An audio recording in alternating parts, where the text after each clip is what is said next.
로마서 15장 14절부터 21절입니다. 오늘 본문의 배경이입니다. 지금까지 바울은 편지의 주요 내용들을 모두 말한 후 이제 편지를 마무리하려 합니다. 로마 교회 성도들을 향한 인사를 하기 전에 자신이 편지를 쓴 이유를 자신의 선교 사역과 연결해서 소개합니다. 15장 14절부터 21절입니다. 바울의 선교 사명.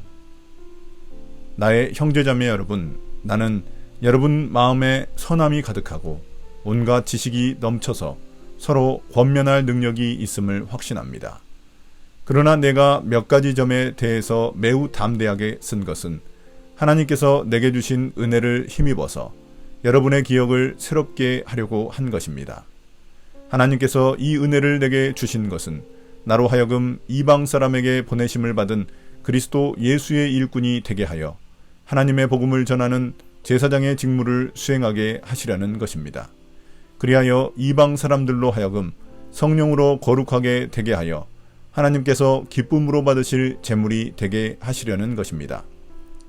그러므로 나는 하나님을 섬기는 일을 그리스도 예수 안에서 자랑스럽게 생각합니다. 그리스도께서 이방 사람들을 복종하게 하시려고 나를 시켜서 이루어 놓으신 것밖에는 아무것도 감히 말하지 않겠습니다. 그 일은 말과 행동으로, 표징과 이적의 능력으로, 성령의 권능으로 이루어졌습니다. 그래서 나는 예루살렘에서 일루리곤에 이르기까지 두루 다니면서 그리스도의 복음을 남김없이 전파하였습니다. 나는 이와 같이 그리스도의 이름이 알려진 곳 말고 알려지지 않은 곳에서 복음을 전하는 것을 명예로 삼았습니다. 나는 남이 닦아놓은 터 위에다가 집을 짓지 않으려 하였습니다. 성경에 이렇게 기록한 바, 그의 일을 알지 못하던 사람들이 보게 될 것이요 듣지 못하던 사람들이 깨닫게 될 것이다 한 것과 같습니다. 바울은 로마 교회 성도들이 선한 마음과 온갖 지식이 있어 그들이 서로 이 복음을 가르칠 능력이 있음을 확신합니다. 그럼에도 불구하고 바울이 이렇게 편지를 쓴 이유는 그들이 잠시 잊고 있던 이 복음을 다시 기억나게 하기 위해서입니다. 바울은 로마 교회 성도들을 직접 만난 적이 없지만 그들에 대한 존경과 사랑의 마음을 가지고 있었습니다. 바울은 다시 이방인들에게 복음을 전하는 자신의 사명을 언급합니다.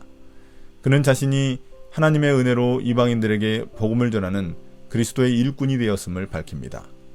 또한 이를 통해 자신이 마치 구약의 제사장으로서 이방인들을 하나님이 기뻐 받으실 거룩한 제물로 드리기 위해서 사도가 되었음을 밝힙니다. 그는 자신의 이런 사명을 통해 이방인들이 복음을 통해 그리스도께 순종하게 된 것을 자랑스러워합니다. 또한 바울은 자신이 이 복음을 세 가지 방식으로 전파했음을 밝힙니다. 첫째, 말과 행동입니다. 바울은 단순히 말만 한 게 아니라 삶으로 복음을 전파했습니다. 둘째, 표징과 이적의 능력입니다. 셋째, 성령의 권능입니다. 초자연적 이적과 성령의 권능으로 복음을 로마의 동쪽 예루살렘에서 일루리곤까지 전파했습니다. 안디옥 교회가 바울의 로마 동편 선교를 위한 선교 기지 역할을 담당했습니다. 바울의 사역 원칙은 복음이 전파되고 교회가 있는 지역에서는 사역하지 않는다는 것입니다.